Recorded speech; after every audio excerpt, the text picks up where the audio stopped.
Hello दोस्तों, welcome आपका आज के इस इंटरेस्टिंग वीडियो में। जैसे कि आप जान रहे हैं, क्लास 11 का 6th चैप्टर ये कंप्लीट होने ही वाला है। बस 2-3 क्वेश्चन बचे हैं, 2 क्वेश्चन बस, उसके बाद ये कंप्लीट हो जाएगा। आप देख सकते हैं यहाँ पे बुक है मेरे पास। अब ये जो है पीटी के एस बुक आज मैं बताऊंगा। पीटी के एस बुक बहुत ही ईजी है, दोनों लैंग्वेज में हम आपको बता देंगे, जिससे आपको अच्छे से समझ में आ जाए कि एक्चुअल में पीटी के एस बुक है क्या। इतना डरने की बात नहीं है, बहुत ही ईजी होता है। जिसको पता है वो जानता है कि ये आप बैठे हुए सोते सोते भी लगा सकते हो अगर कोई पूछ ले तो। और आप अकाउंटिंग कंटेंट को फॉलो कर रहे हो तो कंफर्म है कि आप बता ले जाओगे।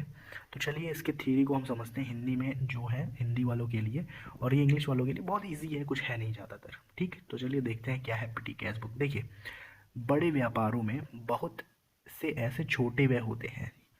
अब जैसे कोई बड़ा व्यापार है, कोई आपके पास दुकान है, तो मान लीजिए आप दुकान पे गए हुए हो और छोटा मोटा उसमें कुछ वहाँ पे होता है, जैसे कुछ ऐसा सामान के लिए व्यय करते हो जो काफ़ी मतलब कि जेनुअन है, कि मतलब हो ही जाता है।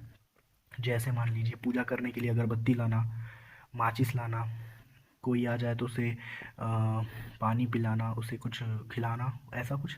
तो उसे बोलते हैं छोटे व्यय। ठीक, जिनका पेमेंट कैश में किया जाता है, हम कैश में ही देते हैं। अब अगरबत्ती लेना हो या फिर माचिस लेना हो तो उसे हम कैश में ही देंगे भाई। यदि यह सब, बहुत लोग होते हैं कि कैश में नहीं देते हैं, बट उनकी बात नहीं कर रहे, हम कैश की बात करेंगे। ठीक है, यदि यह सब व्यय विशेष विस्तृत रूप में कैश बुक में लिखे जाएं तो बहुत सा बहुमूल्य समय नष्ट हो जाता है। सही बात है कि अगर आप, जैसे कि उसे आप कैश बुक में लिखते हो, जैसे कि 2 कैश बुक मैंने बता दिया। बैंक कॉलम था, डिस्काउंट भी था उसमें, और एक था डबल कॉलम जिसमें डिस्काउंट था, और एक सिंगल कॉलम जिसमें सिंगल कॉलम का जो एक उसका एक विशेष उसमें जो क्या था कि उसमें जो है आपको केवल कैश पेमेंट होता था उसमें। जो उधार होते हैं, क्रेडिट पेमेंट, वो नहीं होता था। तो वो था। तो यहाँ पे यही बोल रहा है कि अगर हम ये सभी जो अगरबत्ती लिया या जलपान लिया या छोटे मोटे खर्चे किए, उसका अगर हम अपने कैश बुक में लिखेंगे तो काफ़ी माथापच्ची हो जाएगा, और उससे काफ़ी ज़्यादा टाइम आपका जाएगा। ठीक है, बहुत सा बहुमूल्य समय नष्ट हो जाता है। ठीक, समय की बचत के लिए अलग से एक रोकड़ पुस्तक रखी जाती है। अब उसके लिए एक अलग रोकड़ पुस्तक बनाया गया है, आप देख सकते हैं, जिसका नाम है पीटी कैश बुक। उसमें खुदरा व्यय, यानी कि जो छुट्टे छुट्टे बोल सकते हैं, अगर आपको समझ में आता हो, छुट्टे जो एक्सपेंस होते हैं, खुदरा व्यय का लेखा किया जाता है, और वही पीटी कैश बुक होता है। एक्चुअली मैं ऐसे बना दिया था। ठीक, अब हम इसको समझ अगर चुके हैं तो बस ये जान लीजिए कि बहुत ही आसान है ये। आई होप अगर आप समझ गए तो। ठीक, नहीं समझे तो एक बार रिवाइंड करिए, अगर फिर भी नहीं समझ में आता तो कमेंट में बताइए, मैं कुछ और जुगाड़ करूँ इसके लिए।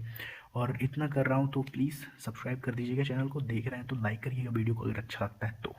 अब आते हैं हम इंग्लिश में, देखते समझ, जो इंग्लिश वाले लोग हैं यहाँ पे उनके लिए क्या है। देखिए, in in large business there are many petty expenses which are paid in cash. Okay, जिसे हम कैश में पेड करते हैं। If all those expenses are recorded in detail in the cash book.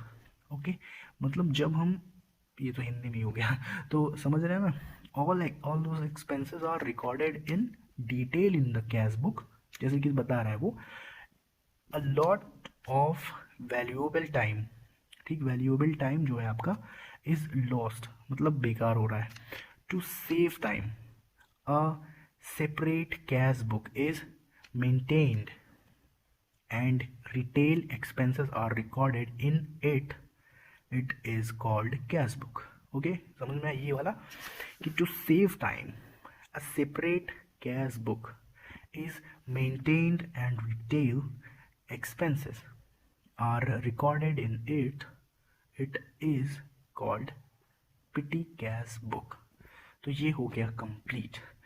समझ में अगर चीज़ तो ज़रूर बताइएगा, अच्छा लगा वीडियो तो लाइक ज़रूर करिएगा। क्वेश्चन यहाँ पे कॉलम बन के तैयार है, आप देख सकते हैं कॉलम बन के तैयार है बहुत ही अच्छे से। इसको बताना है अभी full video, link in the description, पूरा प्लेलिस्ट बना है, जाइए देखिए, दोस्तों को शेयर करिए, और लाइक किए बिना मत जाइए।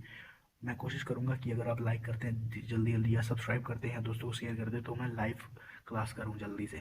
तो कंप्लीट हो जाए, और BHU का जो इंट्रेंस एग्ज़ाम है 11th-12th वालों के बाद BCom का, तो उसके लिए भी तैयारी चालू कर दी है मैंने, क्वेश्चन बनाना, फिर उस पर आने लगेगा आपको।